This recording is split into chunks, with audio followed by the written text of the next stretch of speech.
আসসালামু আলাইকুম এভরিওয়ান। কেমন আছেন আপনারা?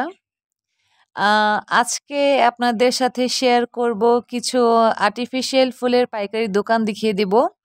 জি হ্যাঁ, চলে আসবেন বিসমিল্লা টাওয়ার ৪র্থ তলায়। এখানে পাইকারি ও খুচরা ২ ভাবে নেওয়া সম্ভব। আমি আমার বাসার জন্য কিছু ফুল কিনেছি, তাই আপনাদের সাথে শেয়ার করলাম। এই ধরনের নতুন ভিডিও পেতে আমাদের চ্যানেল সাবস্ক্রাইব করে রাখুন। আশা করি আপনাদের কাজে লাগবে। আর ভিডিওটা কেমন হয়েছে আপনারা অবশ্যই জানাবেন। আর এখানে আপনারা দেখতেই পারছেন ফুলের টব, ফুলের গাছ, ফুলের ঝাড়, ফুলদানি, ফুলের stand, A to Z item আপনারা পেয়ে যাবেন বাসায় সাজানোর জন্য অথবা অফিসে রাখার জন্য, টি টেবিলের জন্য। দেখতেই পারছেন কত সুন্দর ফুলের এখানে অ্যাভেলেবেল রয়েছে। তো